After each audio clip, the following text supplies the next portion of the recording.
नमस्कार मंडळी. आपलं सगळ्यांचं स्वयं टॉक्सच्या या विशेष मालिकेमध्ये स्वागत.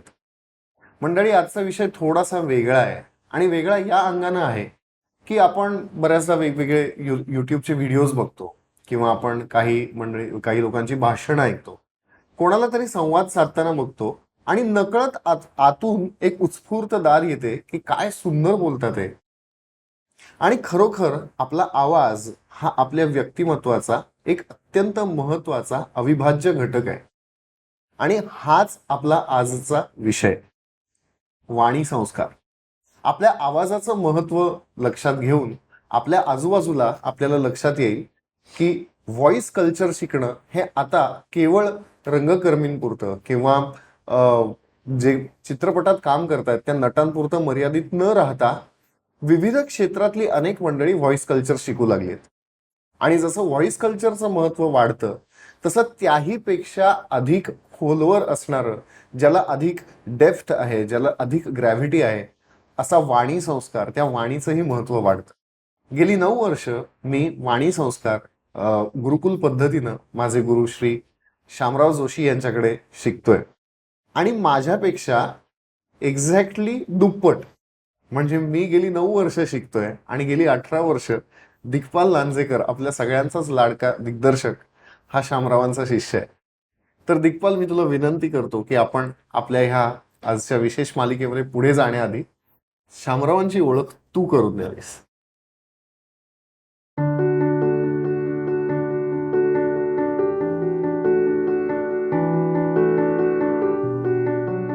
लौकिक अर्थाने श्री मनोहर तथा शामराव जोशी म्हणून आमचे गुरुजी सगळ्यांना परिचित आहेत.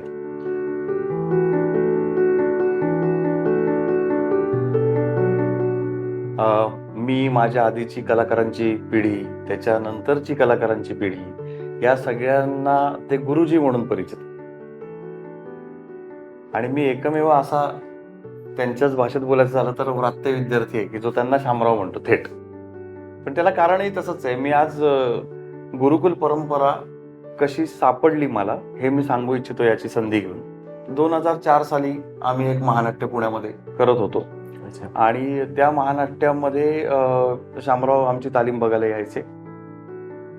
तिथं ओळख झाली होती आणि असं जाणवलं होतं की या व्यक्तिमत्वाकडे काहीतरी विशेष आहे आणि आपल्याला अभिनय क्षेत्रात किंवा नाट्य क्षेत्रात किंवा पुढे या माध्यम क्षेत्रात काम करायचंय, तर मग या व्यक्तीकडे आपण शिकलं पाहिजे.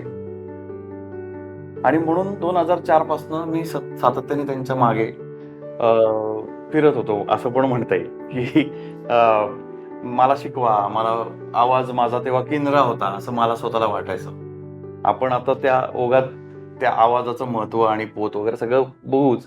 आणि मग हे सगळं करत असताना 2006 साली मी पुण्यामध्ये एक महानाट्य बसवलं. गोळवलकर गुरुजींच्या चरित्रावर आधारित ते महानाट्य होतं आणि शामरावां मागे येऊन बसायचे टिपणं काढत की हा मुलगा नाटक कसं बसवतोय आणि रिहर्सल कशी घेतोय. मग माझी अवस्था तुला कळत असेल. बरं, बरीच भर म्हणून त्यांनी राजदत्तांनाही बोलवून घेतलं 10 दिवसांनी. आणि ते दोघं जण मागे बसून काय टिपणं काढत होते असता काय तुम्हाला माहित नाही.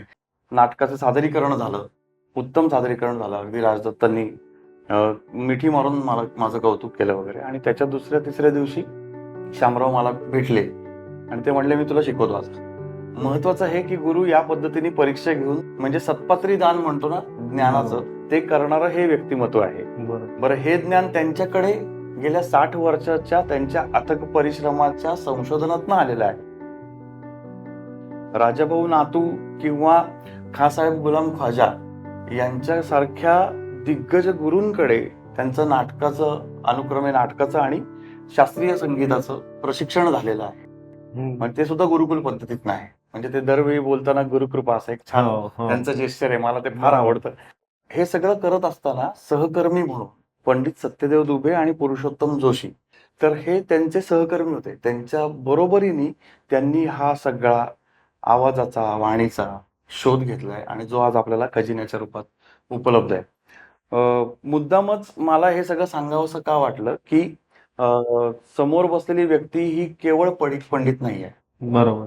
खूप पुस्तकं वाचलीत असं नाहीये. हे खूप मोठ्या संशोधनाचं आणि अनुभवाचं एका अर्थाने स्वयंनी हे गाठोडं उघडायचं ठरवलंय आणि आज सुदैवाने त्याची गाठ सोडायची संधी आपल्या दोघांना मिळते असं क्या मला बात आहे, वाटतं. खरंच आहे, खरंच.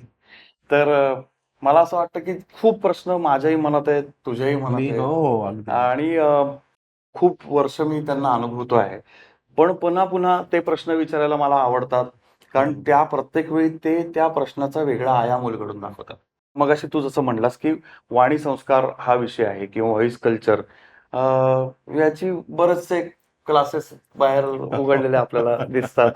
पण गुरु परंपरेमधनं व्हॉइस कल्चर म्हणजे वाणी संस्कार हे शिकत असताना भारतीय परंपरा आपण ज्याला म्हणतो, तर ती भारतीय परंपरा वाणी संस्कार या माध्यमातून आपण रुजवण्याचा प्रयत्न करतोय. त्यातनं भाषेबद्दलचं काहीतरी काम करण्याचा प्रयत्न करतोय. तर मला असं वाटतं की आपण सुरुवात इथनंच करूया की वाणी संस्कार हा विषयच म्हणजे नेमकं काय? आवाजावरती संस्कार आपण करतो म्हणून आपण याला वाणी संस्कार असं म्हटलेलं आहे. वाणी संस्कार ही ते शिकायची पद्धती आहे.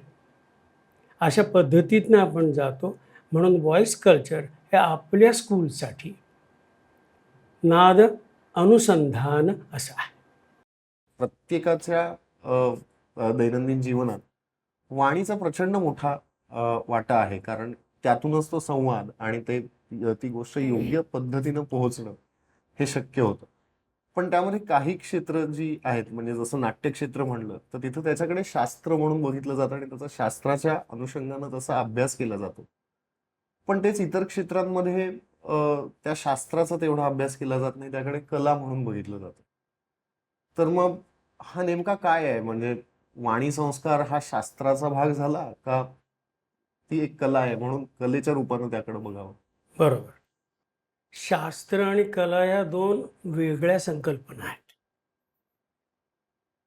शास्त्र ही बाहेरून आत येणारी गोष्ट आहे. बाहेरून आत येणारी गोष्ट आहे आणि कला ही आतून बाहेर प्रकट होणारी गोष्ट आहे.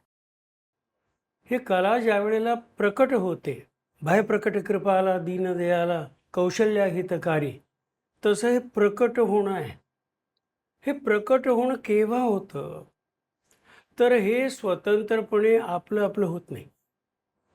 तर याला आधी काहीतरी शिकावं लागतं, आधी काहीतरी प्रशिक्षण घ्यावं लागतं, ते कुठेतरी एका पद्धतीमधून घ्यावं लागतं. त्या सगळ्याला मिळून शास्त्र असं म्हणतात. म्हणजे आपण भरताचं नाट्यशास्त्र घेतलं, हिंदुस्थानी शास्त्रीय संगीत म्हणून घेतलं, दोन्हीमध्ये शास्त्र आहे. शास्त्र याचा अर्थ एका नियमाच्या चौकटीमध्ये त्यांनी सांगितल्याप्रमाणे एक प्रकारचं शिक्षण घेणं. ते शिक्षण घेऊन झाल्यावर ते शिक्षण आपल्या आतमध्ये जातं, ते मुरतं.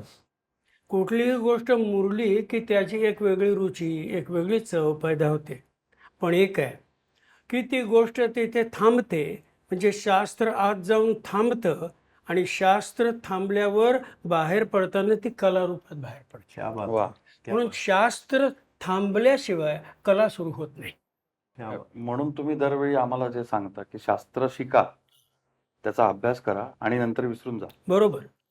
सायकल शिकण्यासारखं आहे हो. तुम्ही सायकलवर बसलात, पहिल्या दिवशी जेव्हा सायकलवर बसता तेव्हा तो शिकवणारा तो तुम्हाला काय म्हणतो, सायकलकडे बघू नको, समोर बघ. लोक त्या हँडलमध्ये बघतात, बरोबर की नाही? तर पहिली सूचना ते देतो की त्या हँडलमध्ये बघू नको. असं करत करत करत त्यातले नियम तो मला सांगतो, पण सांगून भागत नाही, सांगून लगेच करता येत नाही. ते प्रायोगिक स्वरूपात तुमच्याकडनं करून घ्यावं लागतं. तो एक प्रकारचा शास्त्रीय संगीतात जसा रियाज असतो तसा तो एक प्रकारचा रियाजच आहे की तुम्ही अनेक वेळा करून बघणं, चुका करणं, त्यात सुधारणं. त्या चुका सुधारत सुधारत तुम्ही ज्या वेळेला एका रूपाला प्राप्त होता त्या ठिकाणी कुठेतरी तुम्हाला ते अवगत झालं असं म्हणतात. आणि म्हणून ते शास्त्र थांबलं तिथे, कारण त्यांनी शिकवून झालं. मग मी दोन्ही हात सोडून सायकल चालवतो, मी समोर बघतो आणि मग लोक मला म्हणतो, अरे पडशील की. तो म्हणतो, हेच तर कौशल्य आहे जे मला येतंय ते, कारण ते शास्त्र त्याच्यामध्ये मुरलंय आणि कलेच्या रूपाने रूपांतरित झाले. षड्जमे सब राग, षड्जमे सब सुर, जो जाने इस बात को ना होवे बेसूर. आणि म्हणून आपण जो वाणी संस्कार म्हणतो तो आपल्या वागणुकीमध्ये, आपल्या बोलण्यामध्ये, आपल्या अभिनयामध्ये आपण बेसूर होऊन चालत नाही. 2 अभ्यास मी सांगतोय सामान्य माणसाला उपयोग. हे 2 हात गुडघ्यावर ठेवायचे, समोर बघायचं आणि तोंडाचा आ आपल्याला करायचा आहे पण म्हणायचा नाहीये. आपला जो नैसर्गिक स्वर आहे तो हळूहळू आपल्या परिचित होतो.